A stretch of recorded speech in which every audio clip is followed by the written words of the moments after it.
diskusi masalah kamar operasi. Salah satunya yang merupakan bagian terpenting dari kamar operasi adalah sumber daya manusianya atau ketenagaan di ruang kamar operasi. Baik, saya dengan Alfian Fauzi, mari kita ikuti materi selanjutnya. Kamar operasi, Operation Kramer, merupakan ini adalah istilahnya. Saya lanjutkan. Filosofi pembedahan. Pembedahan merupakan bagian dari tahap pengobatan relatif singkat, sangat penting, dan cenderung menakutkan. Dalam melakukan pembedahan harus memiliki visi dan misi demi kepentingan pasien yang dilakukan secara aman. Nah, ini adalah visi misi dari tim bedah. Nah, pendahuluan secara umum, secara manajemen, kita akan membahasnya. Dalam prinsip manajemen terdapat 6M. M pertama disebut sebagai man atau manusia atau sumber daya manusia atau human resource. M yang kedua adalah money atau keuangan. M yang ketiga adalah methods, adalah metode, cara dalam pemberian pelayanan, terkhusus adalah di sini industri jasa. Mesin merupakan alat yang digunakan untuk proses membantu produksi. Misal, kalau di dalam kamar operasi ada mesin suction, ada mesin anestesi, ataupun untuk mesin terkait sterilisasi. Yang kelima adalah market atau marketing. Ini adalah proses untuk istilahnya memasarkan dari pelayanan jasa yang kita miliki. Dan 6, material. Material di sini arahnya adalah sarana prasarana yang sifatnya adalah bahan baku atau alat habis pakainya. Kemudian tambahnya adalah information. Information ini penting dan merupakan salah satu poin komponen dari marketing juga. Kemudian dari fungsi manajemen, seorang manajer itu memiliki peran. Ada planning, yaitu adalah perencanaan. Kemudian ada organizing, itu adalah penyusunan struktur organisasi. Kemudian ada executing atau pergerakan. Dan kemudian ada controlling adalah pengendalian. Dan evaluation atau evaluating adalah proses pengevaluasian. Sehingga ini dari ini kita terkaitnya sudah saya tandai ada man dan organizing, jadi struktur pengorganisasian dan manusia atau SDM yang ada di kamar operasi. Baik. Nah, ini secara gambaran umumnya instalasi bedah bisa dilihat terkait contoh dalam sebuah rumah sakit ada mulai direktur dan direktur bagian. Nah, kemudian ada direktur bagian membawahi dari kepala instalasi dari masing-masing unit. Nah, kemudian masing-masing unit ini contoh pada instalasi bedah terdapat dari beberapa susunan sampai dengan kepala ruang yang ada di ruang bedah. Nah, ini contoh struktur organisasi kamar bedah. Nah, kepala unit instalasi seorang dokter. Kemudian dibawahi oleh kepala ruang adalah seorang perawat senior, di mana dia berada di kantor staf. Dia memiliki fungsi koordinasi dengan bagian arsip, dan dia membawahi dari berbagai macam unit untuk koordinasi dan memiliki komando. Ada yang terkhusus adalah kantor bedah. Nah, di sini mungkin terkait sarana dan juga terkait koordinasi dengan lab. Nah, ini adalah strukturnya. Flow pasien dalam kaitan dengan kamar bedah sentral. Pasien bisa masuk dari emergency room atau instalasi gawat darurat, bisa masuk dari ruang memang langsung terdaftar di ruang ruang bedah, ataupun dengan kondisi tertentu di ruang perawatan. Nah, kemudian mereka akan masuk sesuai dengan jenis bedah pasiennya, jenis kasusnya. Nah, kemudian setelah di ruang bedah mereka dilakukan tindakan operasi. Pilihannya ada 2 jalur. Jalur yang pertama, apabila data recovery pasiennya baik, maka akan dibawa ke ruang unit perawatan intensif. Nah, dan baru masuk ke ruang perawatan. Tetapi dalam kondisi khusus bisa saja pasien langsung meninggal dan ruang mayat, ataupun unit perawatan intensif dan pasiennya masuk ruang mayat apabila tidak terrecovery, ataupun apabila sudah di ruang perawatan ini pun bisa meninggal dan masuk ruang mayat, misal seperti itu, ataupun apabila kondisinya sudah bagus dan bisa melewati ruang perawatan intensif. Pengaturan SDM di kamar operasi sesuai dengan protap ataupun poin-poin penilaian pada standar akreditasi SNARS menggunakan instrumen akreditasi standar 3 yaitu IBE, instalasi bedah sentral pada poin SNARS. Standar 3, staf dan pimpinan pelayanan kamar operasi harus dilaksanakan oleh tenaga medis, para medis perawatan, dan para medis non-perawatan yang terlatih dan berpengalaman. Ini adalah komponen standar 3. Terdapat 4 parameter penilaian pada standar akreditasinya. Standar 3.1 dinyatakan jenis dan tenaga harus disediakan berdasarkan fungsi, kemampuan, utilisasi, dan cakupan pelayanan rumah sakit, yang dimana artinya tenaga-tenaga di kamar operasi memiliki kemampuan-kemampuan yang benar-benar dapat dibuktikan dengan bukti dokumen. Kemudian standar 3.2, staf medis yang bekerja di kamar operasi memiliki latar belakang pendidikan, pelatihan, dan pengalaman dalam bidang dan memperoleh izin kerja dari pimpinan. Ini buktikan dengan dokumen. Kemudian S3.3, pelayanan perawatan di kamar operasi dikepalai oleh seorang perawat yang memiliki pendidikan, pelatihan, dan pengalaman pengelolaan kamar operasi. Sehingga di sini memang harus perawat seorang kepala ruangnya. Kemudian di poin 4, ada kepala yang bertanggung jawab atas pengelolaan kamar operasi. Jadi strukturnya memang jelas, sudah ada poinnya. Nah, kemudian kita ke ketenagaan. Tenaga yang ada di kamar operasi meliputi tim bedah, dokter bedah, penata anestesi, asisten bedah, asisten anestesi atau penata anestesi. Ini ada dokter anestesi, ini ada penata anestesinya. Scrub nurse atau perawat instrumen, dan circulating nurse atau perawat sirkulasi atau amplop. Kemudian staf perawatan, ada kepala ruang OK, jadi dia bisa aja sebagai tenaga teknis, tapi dia lebih peran fungsinya sebagai administratif. Kemudian ada supervisor, ada staff nurse yang membantu proses administrasi, dan domestic staff atau staf harian. Tenaga yang lain administrasi dan penunjang medis. Kewajiban dan tanggung jawab seorang ahli bedah atau dokter bedah mengerti manajemen kamar operasi, mematuhi segala peraturan yang ada di kamar operasi, bertanggung jawab terhadap keselamatan pasien. Bila terjadi kematian, wajib mengisi surat kematian atau formulir kematian. Haknya, dokter ahli bedah berhak atas kemudahan dalam menjalankan tugasnya di dalam kamar operasi demi kelancaran pekerjaannya. Berhak mendapatkan perlakuan yang sama dan adil tanpa melihat dari bagian mana bersangkutan. Di dalam hal terjadi perselisihan, berhak mengajukan persoalan baik langsung maupun tidak langsung pada pimpinan kamar operasi. Ini adalah merupakan kegiatan-kegiatan selama di kamar operasi. Nah, persyaratan ketenagaan di kamar operasi.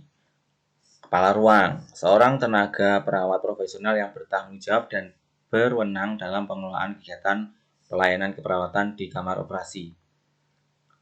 A. Pendidikan, diutamakan sarjana S1 keperawatan, memiliki sertifikat manajemen keperawatan atau pelatihan bangsal, memiliki sertifikat teknik kamar operasi, mempunyai pengalaman kerja minimal 5 tahun, memiliki kemampuan kepemimpinan, kemudian sehat jasmani dan rohani.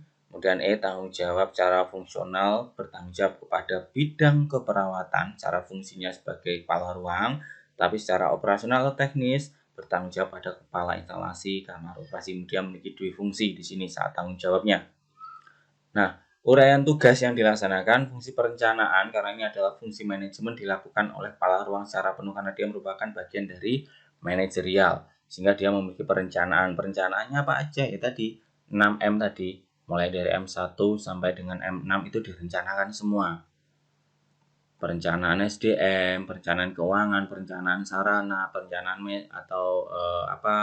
sarana operasional ataupun sarana habis pakainya, kemudian sarana perencanaan terkait promosi atau marketingnya itu direncanakan semua. Kemudian dia memiliki fungsi yang kedua sebagai pembagi fungsi dan tugas, sehingga dia menyusun pengorganisasian dan menyusun tugas pokok fungsinya, dan juga dia tetap harus melaksanakan fungsi pengawasan, pengendalian, dan penilaian terhadap anggotanya, sehingga mutu layanan di kamar operasi tetap terkendali. Nah, sehingga saat dilakukan akreditasi tetap sesuai dengan kaidah-kaidah yang berlaku dalam standar akreditasi SNARS. Kemudian selanjutnya, perawat instrumen atau scrub nurse merupakan tenaga profesional yang diberikan wewenang dan tugas dalam pengelolaan paket alat pembedahan selama bedah berlangsung. Nah, pendidikan berjasa pendidikan formal keperawatan dari semua jenjang yang diakui pemerintah, yaitu kalau sesuai dengan Undang-Undang Nomor 38 tahun 38 tahun 2017 terkait tentang perawatan, sehingga dia minimal D3, memiliki sertifikat teknik kamar operasi, kemudian pengalaman kerja di kamar operasi minimal 2 tahun, sebelumnya istilahnya dia menjadi magang menjadi perawat sirkuler. Kemudian dia memiliki dedikasi dan kepribadian yang baik, dapat bekerja sama dengan tim dan cepat dan tanggap, karena di sini seorang instrumen itu memang harus tanggap dengan operatornya. Tanggung jawab cara administrasi dan kegiatan kepada kepala ruang, dan tanggung jawab cara operasional pada ahli bedah.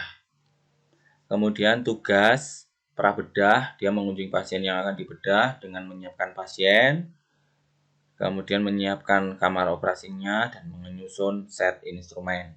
Selama pembedahan, memperingatkan tim bila terjadi penyimpangan prosedur. Kemudian membantu memakai jas steril oleh operator.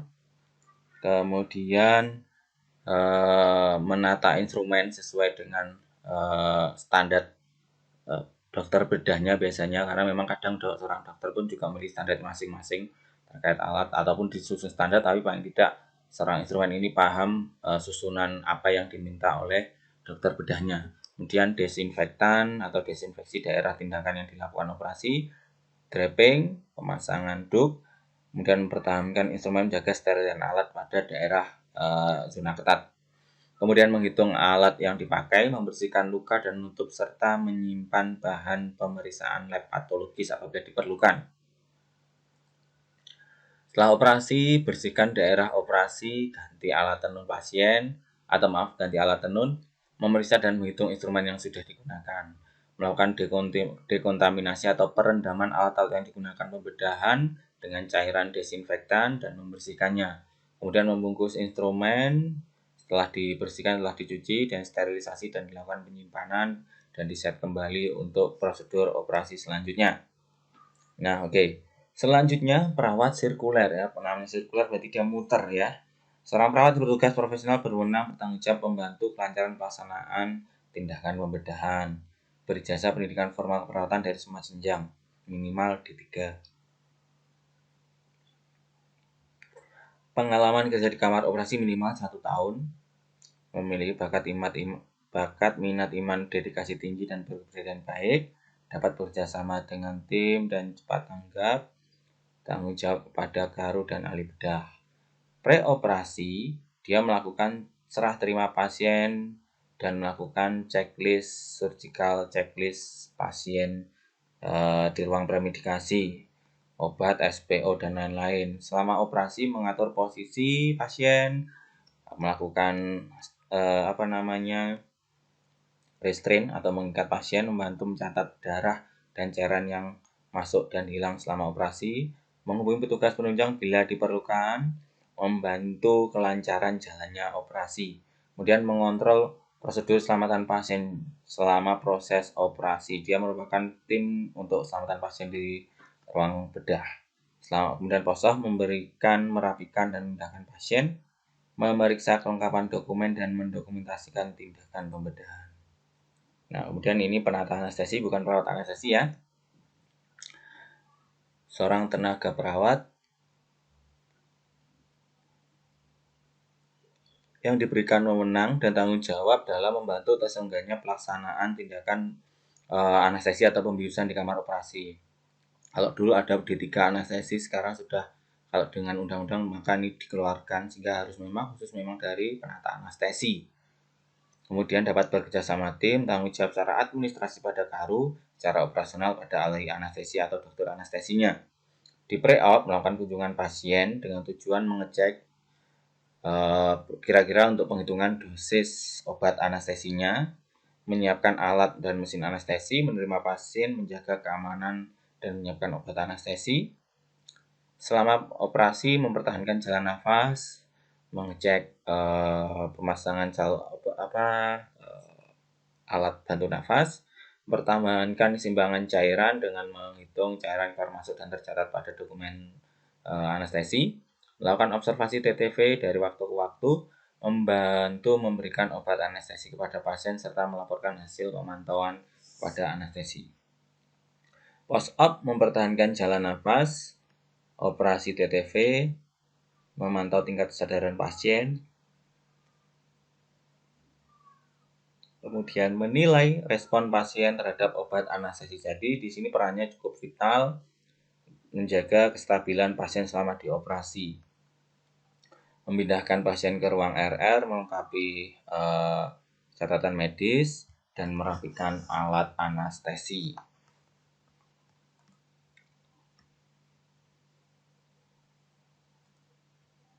Nah, untuk ketenagaan terkait penghitungan di kamar operasi dapat digunakan beberapa kombinasi rumus ini. Contoh dari HINC. Di sini dihitung berdasarkan jumlah standar lulusan pendidikan. Kalau sekarang SPK sudah dihilangkan, sudah tidak diperkenankan. Ataupun kombinasi dari penemu teori keperawatan yaitu Abdillah, Fai Abdillah, dan Nelvin bisa menggunakan standar ini 55% profesional dan 45% tenaga non profesional.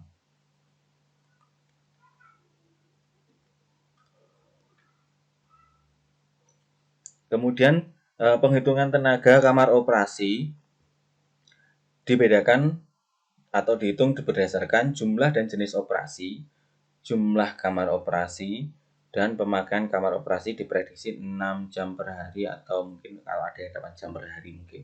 Oke, kemudian tugas perawat di kamar operasi khusus untuk instrumen dan perawat sirkulasi minimal per tim ada 2 orang. Nah, ini tergantung ketergantungan tim. Apabila jenis tindakan operasinya jenis operasi besar, maka 5 jam sekali operasi.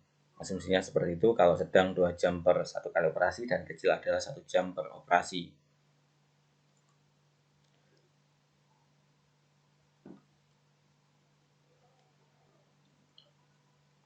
Rumus penghitungan tenaga di kamar operasi yaitu caranya jumlah jam perawatan dibagi hari dikali jumlah jam operasi dibagi jam efektif kerja per hari dikali 2. Ini adalah rumusnya. Kita contohkan.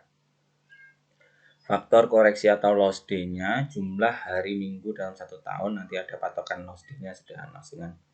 Nah ini. Kemudian untuk non-nursing job yang libur, perawat bidan mengerjakan tugas non-profesi dan sebagainya, membersihkan alat dan sebagainya, diperkirakan sekitar 25%, jadi ditambah 25%. Contoh kasus.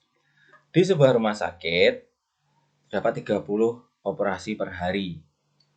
Dirincikan, operasi besar 6 orang, sedang 15, kecil 9 orang. Nah, dengan penghitungan rumus seperti ini. Operasi besar ada 6 kali 5 jam. Operasi sedang ada 15 kali 2 jam. Operasi kecil 1 jam. Nah, dengan asumsi lama penggunaan kamar operasi adalah 7 jam per hari.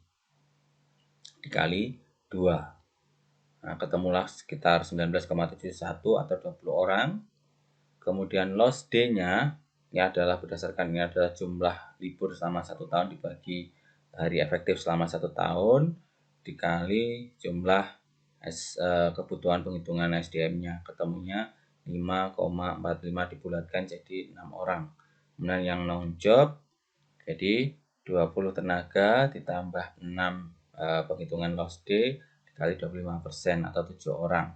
Sehingga perawat yang dibutuhkan di kamar operasi dengan jumlah 30 operasi selama hari dengan kategori 3 jenis tadi, 20 untuk penghitungan tenaga operasional, untuk loss day-nya ada 6 dan non-job-nya ada 7. Total kebutuhan adalah 33 orang SDM di kamar operasi tersebut. Sehingga untuk standarisasinya rumus ini bisa digunakan di ruang kamar operasi.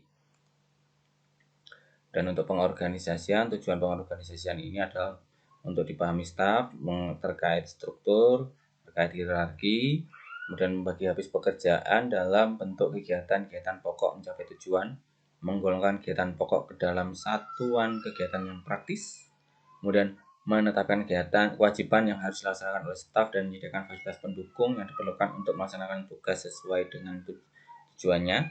Kemudian penugasan personel yang cakap, memilih dan menempatkan staf yang dipandang mampu, dan menegaskan terkait penugasan wewenang. Nah, ini contoh kasus. Nanti bisa dikerjakan, jawabannya nanti bisa dituliskan. Nah, salah satu trik untuk mengerjakan uji kompetensi, pertama untuk mengetahui soal ini bisa saya kerjakan atau tidak. Yang pertama, jangan dilihat kasus, jangan dilihat pertanyaannya adalah jenis soal uji kompetensi, Bapak Ibu sekalian. Yang kita lihat adalah di poin jawabannya. Nah, di poin jawabannya ini kalau kita memang paham jawabannya, baru kita kerjakan dilihat dari pertanyaan dan kasusnya. Misal di sini jawabannya adalah istilah-istilah yang sulit dipahami, saat pengerjaan uji kompetensi jangan dikerjakan. Lanjut dulu ke soal yang lainnya. Ya, contoh, karena ini adalah jawabannya, saya yakin kita tahu semua ada dokter bedah, anestesi, sirkulasi, perawat sirkulasi, kepala ruang, dan perawat instrumen. Nah, jadi di sini adalah berarti SDM yang ada di kamar operasi. Apa sih pertanyaannya? Siapakah yang berperan melaksanakan time out sebelum pembedahan pada kasus di atas? Nah, kasusnya ada tindakan kamar operasi. Salah satunya melakukan proses time out. Nah, siapa yang berwenang menghentikan atau melakukan tindakan time out ini? Nah, silahkan dijawab nanti di chat. Oke, terima kasih. Wassalamualaikum warahmatullahi wabarakatuh.